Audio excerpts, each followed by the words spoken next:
কারণ বউ তো হচ্ছে যে আমার মনে করেন যে সুখে দুঃখে বিপদ আপদের সঙ্গী। যত বড় ইমানদার হোক না কেন, এখানে আসলে খুবই রিস্কি একটা জায়গা। নিজের আমল আখলাক ঠিক রাখা আসলে খুবই চ্যালেঞ্জিং। বই এমন একটা জিনিস যেটা হচ্ছে যে আমার জীবনটাই বদলাই দিয়ে। আসসালামু আলাইকুম রহমতুল্লাহি ওবরকাতু। ইরশাদ 24 এর আজকের আয়োজন দেশ এবং প্রবাস থেকে যারা দেখছেন সকলকে আন্তরিক শুভেচ্ছা ও মোবারকবাদ। আজকের আয়োজনে আমরা পাশে পেয়েছি জনপ্রিয় ইসলামিক কন্টেন্ট ক্রিয়েটর আকিব ভাইকে। আসসালামু আলাইকুম রহমতুল্লাহ। ওয়ালাইকুম আসসালাম রহমতুল্লাহ। কি অবস্থা ভাই, কেমন আছেন? জি আলহামদুলিল্লাহ, আল্লাহর রহমতে ভালো আছি। আপনি কেমন আছেন? আলহামদুলিল্লাহ। ইসলামী বইমেলায় আপনার আগমন, এটা আমাদের অনেক বড় একটা পাওয়া। ইসলামী বইমেলায় আগমনের বিশেষ উদ্দেশ্য হচ্ছে, ধরেন আমি ফার্স্ট টাইম 21শে বইমেলায় আগের বছর গেছিলাম আর কি। তো অনেক ভিডিও এইভাবে দেখছি যে ইসলামী বইমেলাতে লোক আসে না বা ইসলামী বইমেলার প্রচারটা মিডিয়া করে না।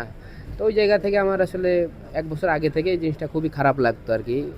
আগের বছর যখন নিউজ হয়েছিল, তো সেই জায়গা থেকে আমার মনের ভিতরেই ছিল যে ইসলামী বইমেলায় আমি এবার যাব আর কি। এবার একটু যে পরিচিত হবে, এরপরে এবার অ্যানাউন্সমেন্ট করেই তারপর আর কি মিডিয়াতে বইমেলাতে আসবো আর কি।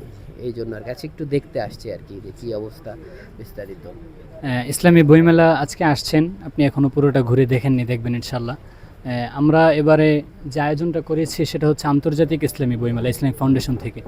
তো আমাদের এখানে কিছু বিদেশি প্রকাশনা আছে, সেগুলো ঘুরে দেখার ইচ্ছা আছে কিনা? জি অবশ্যই অবশ্যই। আমি আসলে বই আমি খুবই পছন্দ করি, কারণ আমার জীবনে বই এমন একটা জিনিস যেটা হচ্ছে যে আমার জীবনটাই বদলাই দিয়েছে। কারণ হচ্ছে যে আমি 2018 সালের পর থেকে যখন বই পড়া শুরু করি, তখন নিজেকে জানা শুরু করি। আর যখন নিজেকে জানা শুরু করি, তখন আল্লাহকে চিনতে পারি, হ্যাঁ, আমাদের রসুল সাল্লাল্লাহু আলাইহি সাল্লামের আদর্শগুলোকে জানতে পারি। তো বই আমার জীবন পরিবর্তন করেছে, এই জন্য আর কি সবগুলো স্কলই ঘুরে দেখবো ইনশাল্লাহ।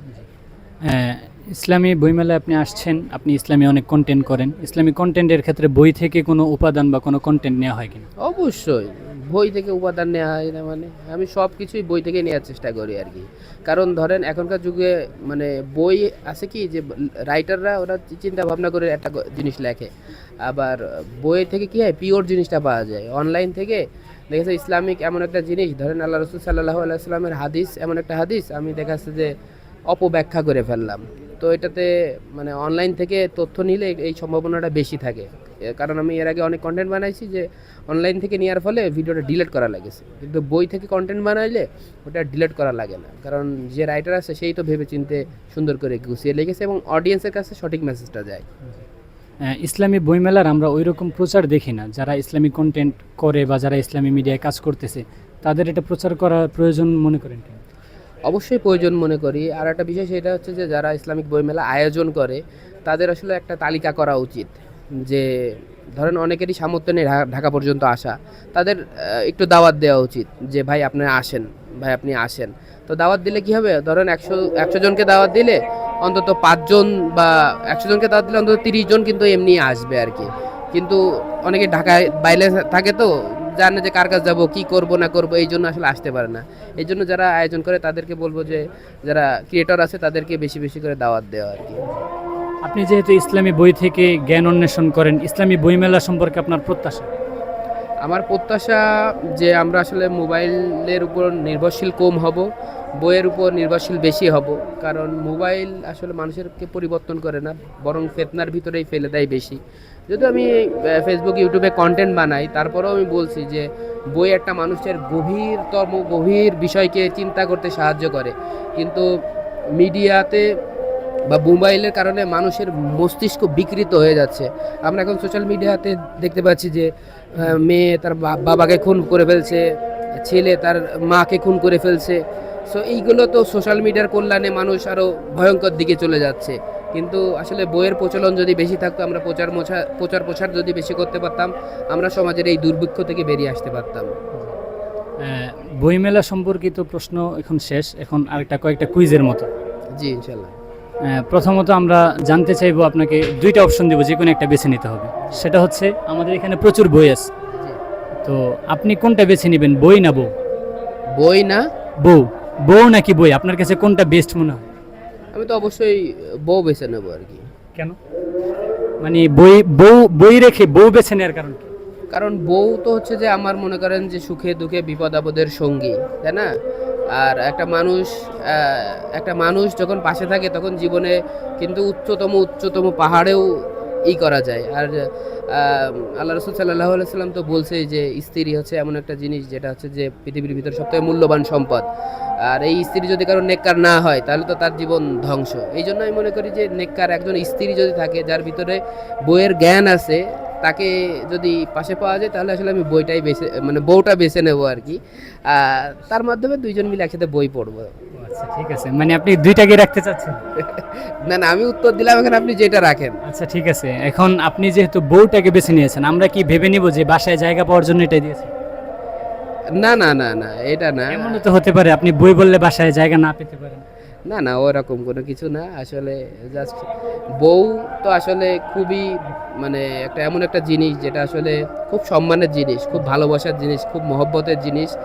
এটা আসলে আমাদের পাইতে অনেক দেরি হয়ে যায় আর কি, যার কারণে মনে করেন যে এটার মানে মানে আগলে রাখতে আমাদের খুব কষ্ট হয়ে যায় আর কি। এই জন্য সব মিলে আসলে একটা মানে মানুষের জন্য আসলে বউই আর কি গুরুত্বপূর্ণ বেশি, কারণ বউ থাকলে তার এহকাল এবং পরকাল দুই কালই মনে করেন কল্যাণ বয়ে আসবে ইনশাল্লাহ।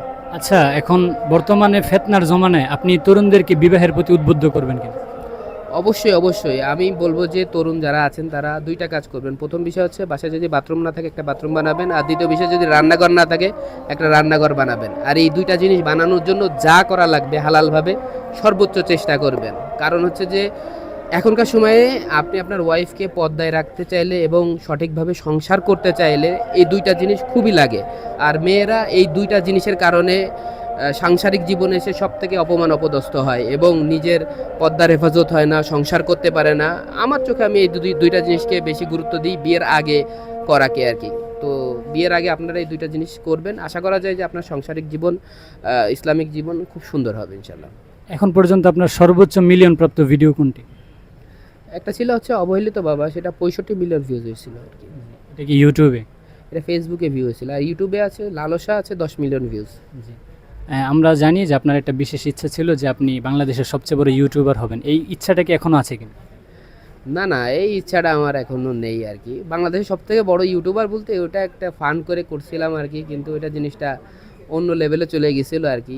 বড় ছোট তো আসলে কিছু না, মেন জিনিসটাই হচ্ছে যে আমার উপলব্ধির ক্ষমতা কতটুকু, আমার ভিতরে পরিষ্কার কতটুকু। আজকে আমি বড় ইউটিউবার হয়ে কী হবে যদি আমার ভিতরে আমার নফস পরিষ্কার না থাকে, তাহলে তো আমার বড় ইউটিউবার হয়ে কোনো লাভ নেই। আর সব থেকে বড় বিষয়, সোশ্যাল মিডিয়া এমন একটা জায়গা, এখানে যত বড় ইমানদার হোক না কেন, এখানে আসলে খুবই রিস্কি একটা জায়গা। নিজের আমল আখলাক ঠিক রাখা আসলে খুবই চ্যালেঞ্জিং একটা জায়গা। আচ্ছা, আমরা যারা আপনার ভিউয়ার্স আছি, আমাদের একটা চাওয়া থাকবে, যেহেতু আপনি ইসলামিক কন্টেন্ট নিয়ে কাজ করেন, আপনি না চাইলেও আমরা চাই যে আপনি বাংলাদেশের সবচেয়ে বড় এবং ট্রেন্ডের ইউটিউবার হন। এটা আপনি সমর্থন করবেন কিনা? এটা আমি সমর্থন করতে চাই। এই জন্য আমি আসলে মিডিয়াতে কাজ করি যে ইসলামিক কন্টেন্ট ক্রিয়েটর হিসেবে আমাদের একটা আধিপত্যর দরকার আছে। কারণ যখন আমাদের একটা বড় একটা অবস্থান থাকবে তখন আমাদের একটা কথার কিন্তু ইম্প্যাক্টও থাকবে। যখন আপনার নামের পিছনে অনেক সংখ্যা থাকে, আপনি একটা সাধারণ কথা বললেও ওটার ভ্যালু বেড়ে যায়। সো ওই জন্য আমাদের ইসলামিকভাবে আর কি অবশ্যই মিডিয়াতে আধিপত্য থাকার দরকার আছে। কারণ আজকে বইমেলা হচ্ছে এখানে, দেখেন আমাদের যদি মিডিয়াতে আধিপত্য থাকতো এখানে 50টা চ্যানেলের লোক চলে আসতো, প্রতিদিন ভিডিও করতো। আর মিডিয়াতে এমন একটা জিনিস, মিডিয়া হচ্ছে অ্যাজ এ ইলিউশন, মানে আপনার চোখের সামনে যেটা নাচানো হবে মানুষ সেই দিকে যাবে। ভালো জিনিস না চালে ভালো দিকে যাবে, খারাপ জিনিস না চালে খারাপ দিকে যাবে আর কি। তো আমার জায়গা থেকে আমি সর্বোচ্চ চেষ্টা করি যে মিডিয়াতে যেন নিজের অবস্থানটা একটু বড় করে ধরে রাখতে, যাতে মানে এটা আমাদের ইসলামকে আরও এগিয়ে নিয়ে যায় আর কি। ধন্যবাদ আমাদেরকে সময় দেওয়ার জন্যে। ইরশাদ 24 নতুন যাত্রা শুরু করেছে, এই মিডিয়ার সম্পর্কে আপনার শুভকামনা বা কোনো দিক নির্দেশনা? অবশ্যই সবথেকে বড় বিষয় হচ্ছে যে মিডিয়াতে এখন বর্তমানে 2025 সালে যে জিনিসটা সবথেকে মানে ফেসবুক, ইউটিউব, টিকটক যাই বলেন না কেন, সব জায়গাটাই মূল বিষয়টা হচ্ছে যে রেগুলারিটি মেনটেন করা। প্রতিনিয়ত কন্টেন্ট দিয়ে চলে যাও, প্রতিনিয়ত দিন 4টা-5টা করে। কারণ আপনি যত মানুষের সামনে থাকবেন তারা তত মানুষের সামনে অ্যালগরিদম বলে আর কি কাছে নিয়ে যাবে। এই জন্য আপনাদেরকে বলবো যে রেগুলার যেন কন্টেন্ট আপলোড করেন আর কি, এতটুকুই বলা। আমাদেরকে সময় দেওয়ার জন্য ধন্যবাদ। আসসালামু আলাইকুম। ওয়ালাইকুম আসসালাম রহমতুল্লাহ।